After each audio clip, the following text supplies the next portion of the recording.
bonsoir, bienvenue à Monaco pour le voie du championnat du monde des rallyes 2003, une saison que vous pourrez entièrement suivre une nouvelle fois sur TF1. Nous sommes donc à Monte-Carlo pour la 100e édition du rallye le plus prestigieux du calendrier et le scénario de 2003 est très prometteur avec Peugeot, l'équipe triple championne du monde qui visera une couronne mais qui devra aussi battre Citroën, la deuxième équipe française, la marque cousine Citroën qui débarque en championnat du monde avec de solides ambitions. Tout de suite un œil sur le parcours de ce rallye en 3 étapes avec 230 km de spécial. La première de ces étapes disputée vendredi du côté de Gap était de loin la plus longue et la plus difficile. Avant de revenir sur les faits de course, je vous propose d'abord de jeter un petit coup d'œil sur toutes les nouveautés de cette saison 2003.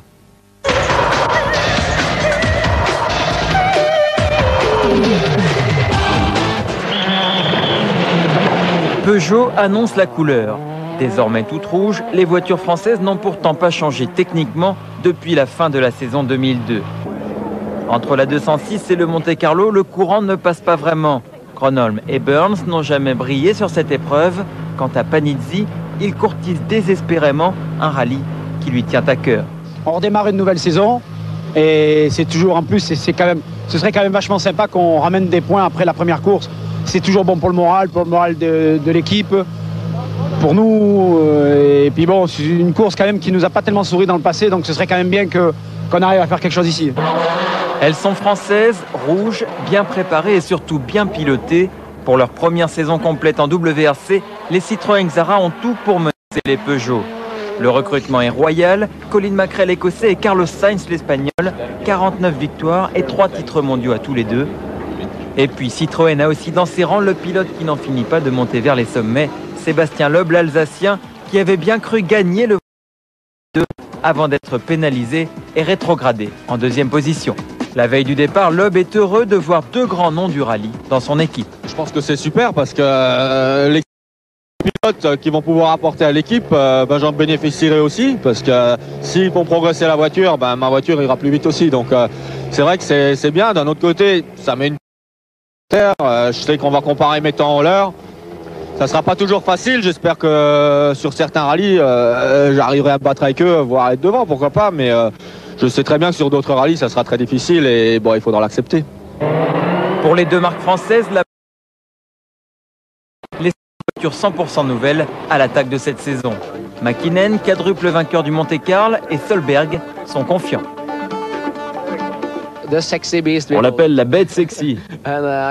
Il y a des améliorations au niveau du moteur, de la suspension. C'est beaucoup de petites choses en fait. Comme sur ce n'est pas une grosse évolution majeure, c'est un tout. Avec Marco Martin pour leader et le jeune François Duval en second, Ford prépare l'avenir. L'équipe anglaise manque d'expérience avec les pneus Michelin qu'elle retrouve et Duval manque d'expérience tout court.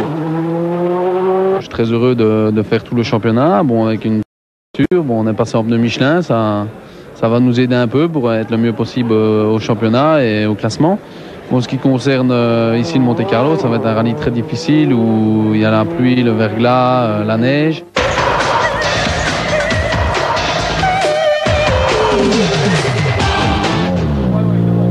Vendredi matin, à l'heure du départ, honneur aux champions du monde. Marcus Gronholm ouvre la route. Le Finlandais va profiter à plein de cet avantage sur la première boucle.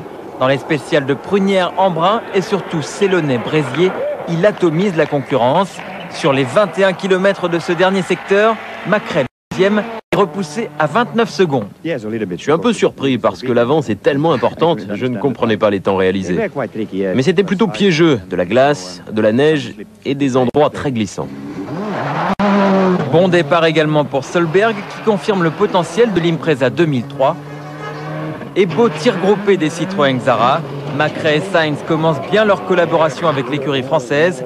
Ils devancent Sébastien Loeb. Tout va bien jusqu'à présent. C'est très confortable en fait. Pas de problème. Donc je suis plutôt content. L'écart avec Gronholm, il commence quand même par rapport en plus à la vitesse sur laquelle il a roulé dans les 2 premières. Pour remonter ça, je pense que ça peut être difficile, mais il n'est pas à l'abri de faire une erreur non plus. Donc on verra. Le Finlandais est en pleine confiance et profite d'une route parfaitement propre, ce qui n'est pas le cas pour ceux qui le suivent. Certains pilotes coupent généreusement les virages, comme ici Mäkinen. La neige revient alors sur la route et rend la tâche plus difficile pour ceux qui suivent. Pour son retour en compétition, Didier Auriol en fait l'expérience, lui qui s'est lancé de la 16e position. On a fait une reprise dans une spéciale qui était vraiment un enfer. Donc c'était pas très plaisant, on savait à quoi on allait s'attendre et c'était encore pire que ce qu'on pensait puisque les autres coupaient beaucoup et on trouvait de la neige sur la route là où on ne devait pas en avoir dans les notes, donc c'était pas facile.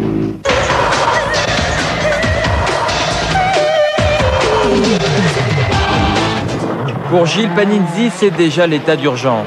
Depuis 4 ans, le pilote de Sospel fait partie des favoris du plus grand rallye du monde, mais une nouvelle fois, ça ne pouvait pas plus mal commencer. Avant le départ, Panizzi a reçu 1 minute de pénalité pour n'avoir pas signalé que son GPS ne fonctionnait pas pendant les reconnaissances. Gauche 95.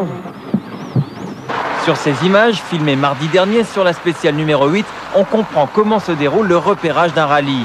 Les pilotes passent 2 fois sur route ouverte avec des voitures de série. Ils doivent respecter le code de la route et leur vitesse est enregistrée grâce au positionnement par satellite. C'est un mauvais branchement dans ce système qui a coûté 1 minute à Panizzi. Vendredi, la course à handicap du pilote Peugeot va se transformer en descente aux enfers. Après 2 spéciales, il pointe à plus de 3 minutes. Explication.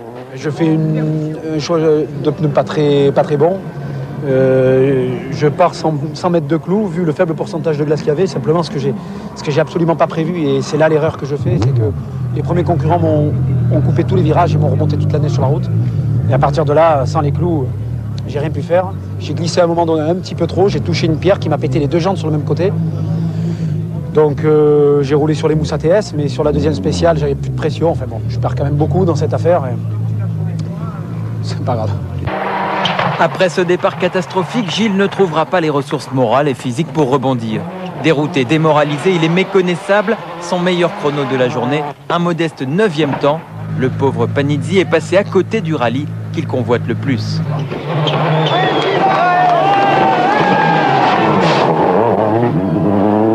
Depuis ce matin, ça va pas fort et je me suis battu surtout contre moi et j'étais limite d'arrêter tout à l'heure parce que plus je roulais doucement, plus je me faisais peur, moins je sentais la voiture, ça allait pas du tout. Physiquement, ça n'allait plus.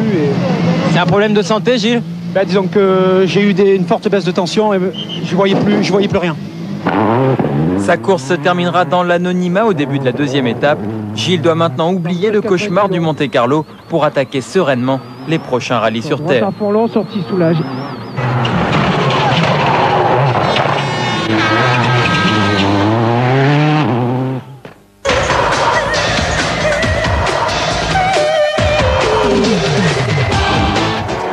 Dans la 3e spéciale, Sébastien Loeb passe à la vitesse supérieure. Après un début de course prudent, digne d'un vieil habitué du Monte-Carlo, le jeune Alsacien signe le meilleur temps devant Solberg. Droite de frein pour 80 mètres, gauche 120 bon long. Droite de frein pour 80 mètres, gauche 120 bon long. Gronholm limite les dégâts avec le 4e temps, mais voilà le Finlandais prévenu. Les jeunes sont lancés à sa poursuite. Riposte immédiate du Finlandais dans la 4e spéciale. Cette fois, il devance Loeb de 15 secondes et Solberg est encore plus proche du Finlandais. Le chrono du Norvégien est surprenant quand on voit ce qui lui est arrivé au passage de ce pont.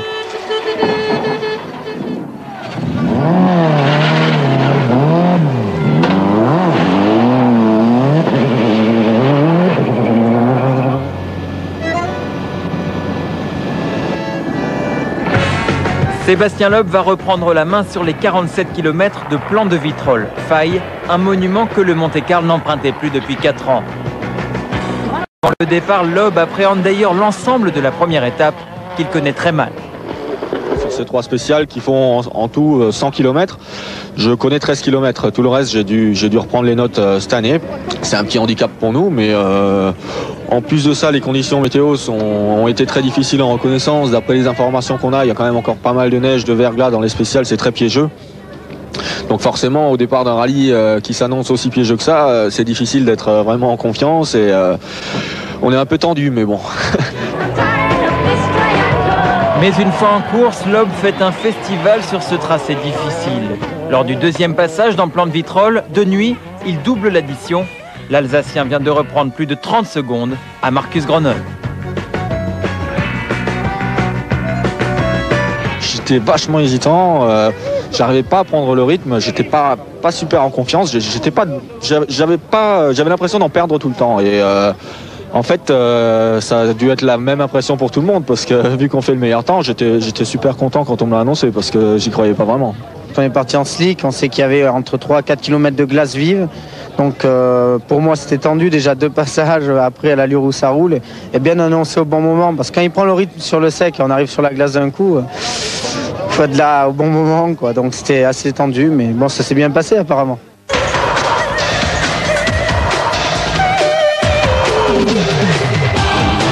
Fin de l'aventure pour Subaru. La deuxième rencontre entre Solberg et un pont sera fatale au Norvégien. Son radiateur est percé.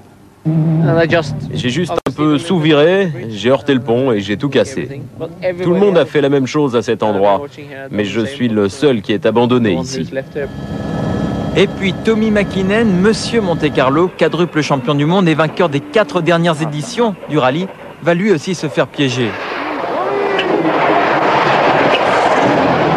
Après un départ moyen, Mäkinen va perdre le contrôle de son Impreza. Il ne pourra pas repartir.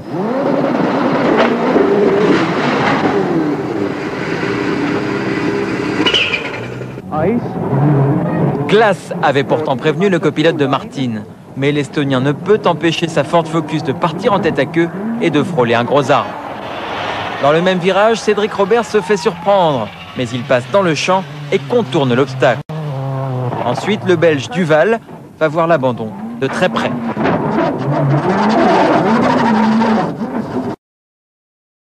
Une fois qu'on a mieux de virage, on s'embarque très fort et le virage était très sale donc ça n'a pas aidé. Et juste à la sortie du virage, il y avait un arbre et on a touché dans la roue, c'est pour ça que la roue est cassée. Verglas caché, plaque de neige, malgré le soleil, le Monte-Carlo 2003 est difficile. Même Gronholm, solide leader, se fait quelques frayeurs. Dans ces conditions, bien connaître sa voiture est un atout précieux. Ce n'est ni le cas de Sainz qui embrasse ici la montagne, ni le cas de Macrae qui part en dérapage incontrôlé, mais les 2 nouveaux pilotes de Citroën s'en sortent bien. Au classement vendredi, Sébastien Loeb semble fondre sur Gronholm. Macrae suit le duel à distance devant un Burns décevant. Après 2 têtes à queue, Sainz est 5e, Martin 6e, 7e Robert est déjà dans les points puisque 8 voitures peuvent désormais marquer selon le nouveau barème applicable en rallye comme en Formule 1.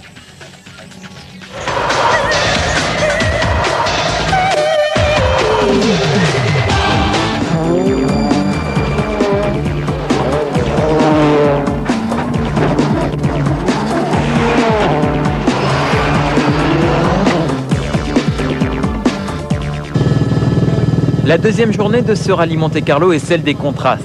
Autant l'étape de vendredi était longue, autant celle-ci est réduite et ramassée. Conséquence prévisible de cette concentration, trop de spectateurs et de voitures sont agglutinés sur la spéciale numéro 7. Elle est donc annulée. Il reste alors 3 épreuves au programme de la journée. Sur sa lancée, Sébastien Loeb réduit l'écart sur Gronholm dans le 8e chrono, Saint-Antonin-Tourette du Château, 25 km. Le rallye revient dans le sud, Loeb connaît mieux le tracé.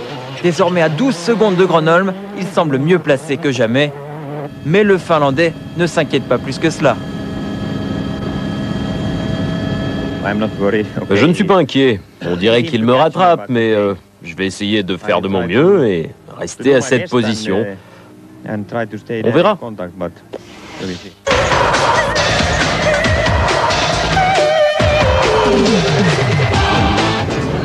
Samedi, le parc d'assistance du rallye s'installe sur le port de Monaco et reçoit quelques visiteurs de marque. Ici, Juan Pablo Montoya discute avec Pierre Dupasquier, patron de la compétition chez Michelin. Et là, Jensen Button vient saluer son employeur, David Richards, patron de l'écurie Bar et promoteur du rallye mondial. C'est la première fois que je vois un rallye en vrai. Alors, c'est très sympa.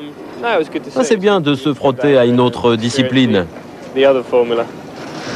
J'adore piloter tout ce qui va vite, mais je pense que j'aurais besoin de beaucoup trop de temps pour être efficace en rallye, par exemple sur les graviers. Mais c'est très sympa, c'est incroyable ce qu'ils font à travers les petits villages. Ce sont des pilotes très impressionnants. Et puis le bouillant Harri Vatanen, revenu du Dakar, annonce en passant qu'il va courir un rallye cette année, la Finlande bien sûr. Est-ce que vous pourriez envisager un retour en rallye classique après le retour en rallye raid? Non, non, sincèrement non, ça c'est tout à fait clair. Il ne faut pas rêver. Mais par contre, fait 1000 lacs comme Marco Alén et Timo Salonen, alors oui, ça c'est prévu dans un 206 en fait cette année. Alors. Macrae à la limite, Gronholm en tête, Loeb à l'affût. Retrouvez le scénario idéal du rallye Monte-Carlo juste après la pub.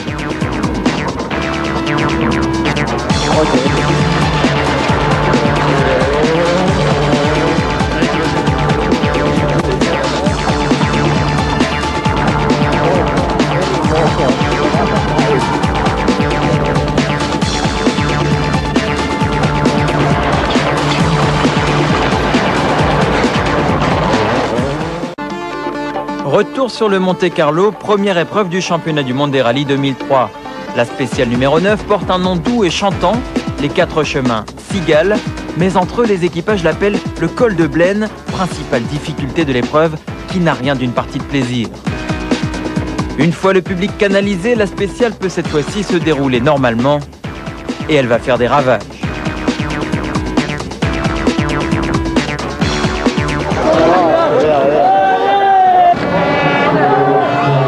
Hirvonen, le débutant de chez Ford, va partir en tonneau quelques kilomètres après ce passage, piégé par une plaque de verglas. Richard Burns, après un mauvais choix de pneus, est complètement largué. L'Anglais terminera 10e, poursuivant là sa course sans éclat.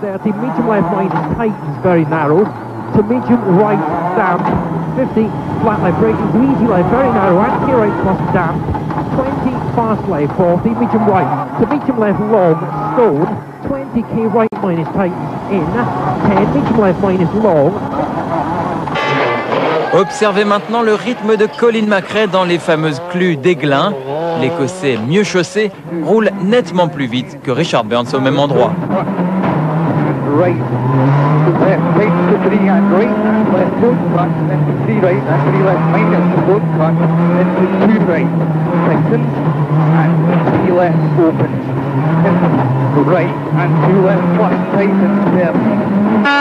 Marco Martin va même en profiter pour dépasser l'Anglais de chez Peugeot.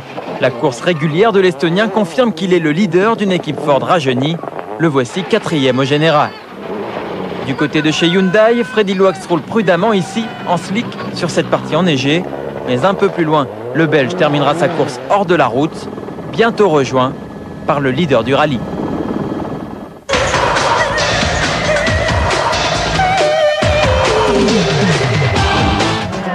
Pour Marcus Gronholm, le rallye va basculer en bas du col de Blaine. Le Finlandais n'aimait déjà pas beaucoup le Monte-Carlo. Ses malheurs ne vont pas le faire changer d'avis. Pourtant prévenu par les spectateurs, Gronholm aborde un peu vite cette très légère courbe à gauche. Sa roue avant droite tape, le choc casse net un élément de la suspension de la 206.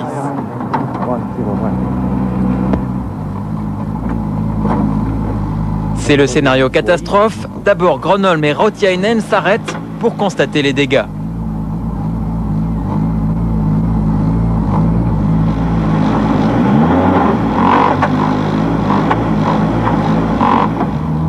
Ensuite, les deux Finlandais repartent pour essayer de terminer la spéciale au ralenti, mais la voiture est inconduisible. Ils s'arrêtent à nouveau, cette fois pour réparer. Bilan, le rallye est perdu et l'équipage est en colère contre les spectateurs qui lui lancent des boules de neige.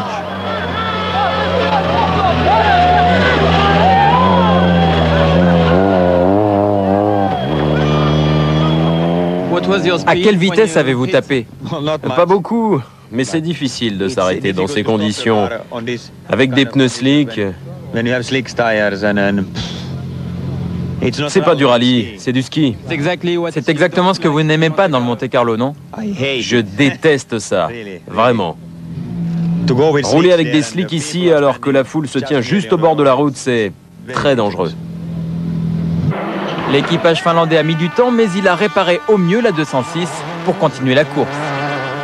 À l'assistance, ça se fait très bien, mais je dirais qu'au bord d'une spéciale, avec des voitures qui passent à côté, et un petit peu de neige, c'est pas très facile à faire. Donc c'est pour ça que ça lui a pris une vingtaine de minutes pour faire l'intervention. Se dessine alors un résultat complètement inattendu pour Citroën. Les 3 voitures se retrouvent aux 3 premières places du rallye Monte-Carlo. Pour les rouges, c'est Noël après l'heure, mais échaudé par la claque du Monte-Carlo 2002, Sébastien Loeb garde son calme.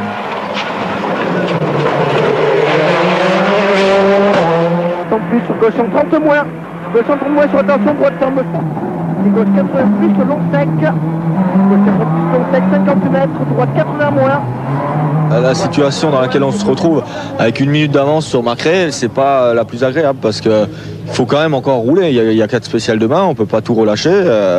Faut pas faire d'erreur, donc il y a cette pression là derrière qui est pas forcément très agréable. Mais je préfère être dans cette situation là que d'être 15e. Fréquelin, ce n'est pas encore l'heure de faire tomber les consignes d'équipe. Parce que Martin n'est pas très loin de Carlos. Donc Martin va continuer à pousser Carlos. Carlos n'est pas loin de Colin. Aussi. Et Sébastien ne va pas pouvoir descendre énormément le rythme, surtout pour rester concentré d'abord. Je serais tenté de dire que pour le premier tour de demain matin, il faut garder un bon rythme et puis nous verrons après ce qui se passera après le premier tour. Au classement, en tout cas, la situation d'Exara est extrêmement confortable. Loeb, Macrae et Sainz roulent vers un triplé historique. Côté Peugeot, Burns devance les 206 privés de Robert et du Tchèque Cresta. Gronholm, qui a perdu une demi-heure, est au-delà de la 10e place.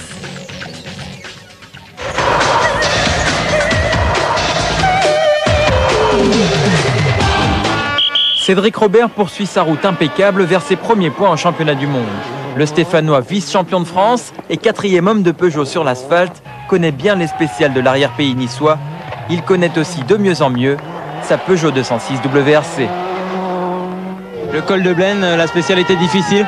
Elle était extrêmement difficile, surtout la descente après le col. C'est une spéciale que j'affectionne particulièrement, vu que j'ai déjà fait en championnat de France. Mais là, j'étais vraiment obligé de rouler à 20 à l'heure et je me disais, oh, cette spéciale, je la connais très bien et je peux pas rouler, c'est horrible. Mais bon, il faut, je crois que sur un Monte-Carlo, le plus dur, c'est d'aller doucement.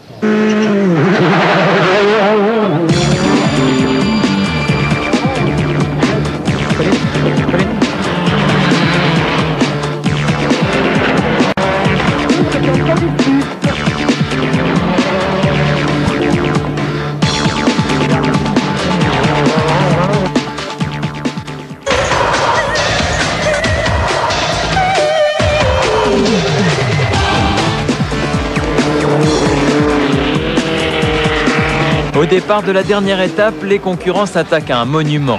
Le col de Turini, son ambiance de fête, ses spectateurs déchaînés qui sont le symbole du Monte-Carlo. Météo ensoleillée ne signifie pas route sèche. À certains endroits, en effet, le public a jeté de la neige sur la chaussée. Mauvaise surprise qui viennent s'ajouter au piège naturel de cette spéciale. Parti prudemment avec des pneus pour la neige, Macrae et Loeb signent les 2 meilleurs temps devant Marcus Gronholm.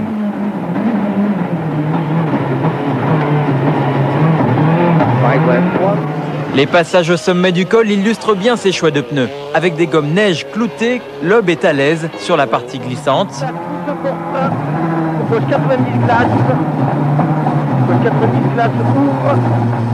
A l'inverse, Martin a choisi des pneus slick. Il est au ralenti sur la neige, mais se rattrape sur le sec. Sachant qu'avec les mêmes pneus, les pilotes doivent aussi disputer une deuxième spéciale, beaucoup plus sèche, le choix devient cornélien. Et en effet, sur les 19 km entre Lantosque et Lucéram, changement de décor. Les Ford profitent à plein de leur choix de pneus pour signer les 2 meilleurs temps. Marco Martin, l'Estonien, devant François Duval. 60 ouvre. 50 mètres, droite 80 ouvre.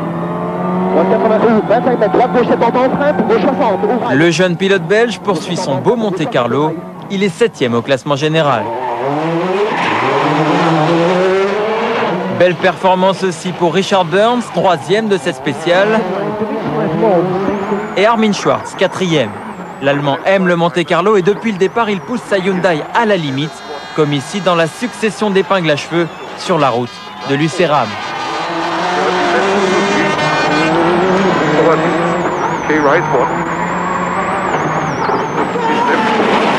Quant à Didier Auriol, 3 fois vainqueur du Monte-Carlo, il profite de cette spéciale pour hisser sa Skoda Octavia en 5e position.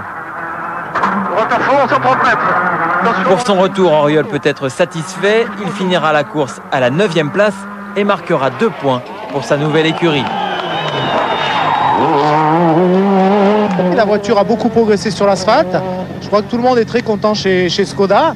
On n'a jamais été aussi près des meilleurs avec cette voiture sur l'asphalte, donc ça prouve que maintenant on a fait un pas en avant. Par contre, ce qui est clair, c'est que c'est ce que j'ai dit avant le rallye, la voiture me plaît quand on n'a pas de soucis et on ne peut pas aller plus vite. Bon, la voiture est limitée, mais par contre la voiture va très très bien. Toujours sur la spéciale numéro 12, Macrae et Loeb payent leur choix de pneus prudents. Ils perdent environ 50 secondes sur les Ford. Ça ne remet en cause ni leur position, ni leur option. Les deux hommes ont choisi la sécurité que leur imposait leur place de leader.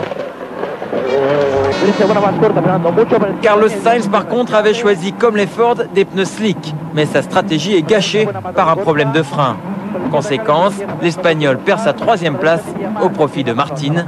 Le triplé de Citroën est remis en question. Est-ce qu'il faut faire un compromis pour choisir ses pneus pour disputer les 2 spéciales différentes? Bien sûr, c'est un compromis, parce qu'il y a 2 spéciales différentes à parcourir et il faut choisir les pneus les plus rapides sur les 2 et pas seulement sur une seule spéciale. Avec la 3e marche du podium pour enjeu, Carlos Sainz et Marco Martin vont finir ce Monte-Carlo à couteau tiré. Cadre de leur affrontement, encore une fois le col du Turini, rendu plus piégeux par le premier passage des concurrents. Entre 9h du matin à gauche de l'écran et 12h30 à droite, l'état de la route ne s'est pas amélioré.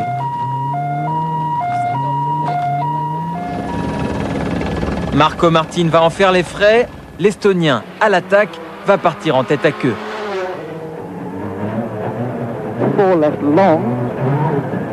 La Ford heurte le muret, le podium s'éloigne. Malgré une dernière tentative, le pilote Ford sera devancé de 3 secondes à l'arrivée par Carlos Sainz. Ce qu'a fait Carlos était intéressant pour nous parce qu'il a perdu du temps dans les 2 premières spéciales et on est passé devant lui. Mais on a fait une erreur et il était trop près de nous et dans la dernière spéciale, il était trop rapide. Nos pneus étaient usés, on ne pouvait pas vraiment faire mieux que ce qu'on a fait. Carlos Sainz a pour habitude de finir ses courses en trombe. Rarement gagnant, mais toujours placé, le nouveau pilote Citroën réussit ses débuts avec la Xara. Il avale Martin dans les derniers kilomètres et offre le triplé à son équipe. Aujourd'hui, le meilleur était Citroën et je suis très content de vivre un moment comme ça avec une équipe comme ça. Vous avez pris beaucoup de risques dans les dernières spéciales pour venir à bout de Martin? Oui, un petit peu dans les 2 derniers. De toute façon, aujourd'hui, ça s'était très bien passé. C'est dommage, petit problème ce matin avec le roulement parce que sinon, le choix des pneus il était très bien pour les 2 premières spéciales. Et après, tout a bien passé aussi les 2 dernières. Le dernier duel de ce Monte-Carlo opposait Cédric Robert à François Duval. Le Français l'emporte de 4 dixièmes de seconde. Spectaculaire, à l'aise sur terrain glissant, Robert mériterait d'être évalué aussi sur la terre. En attendant, il savoure. En tout cas, on a pris un pied extraordinaire durant tout le rallye et on a prouvé que la 206 en version client était efficace et que nous, à bord, on s'en sortait plutôt bien. Donc je suis vraiment satisfait et très heureux.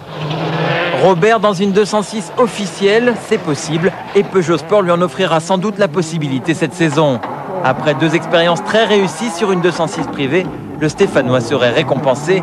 Il faut dire qu'avec une voiture version client, il termine sur les talons de Richard Burns, 5e.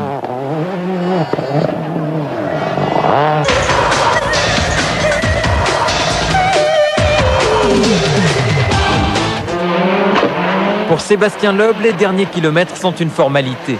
Cette fois, l'Alsacien a choisi les mêmes pneus que ses adversaires. Il contrôle la course avec son calme et son assurance naturelle. Un an après la pénalité de 2002, Loeb tient enfin sa victoire au Monte-Carlo. Ok.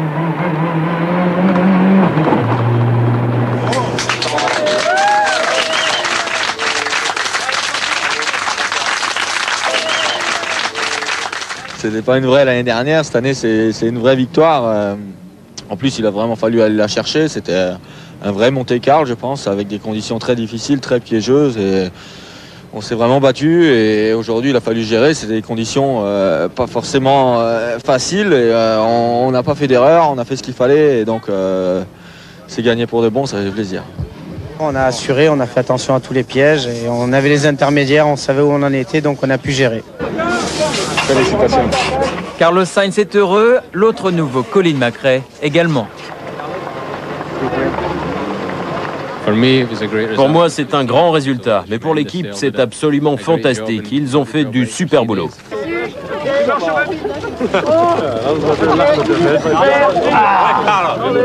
Guy, c'est un grand moment pour vous, non?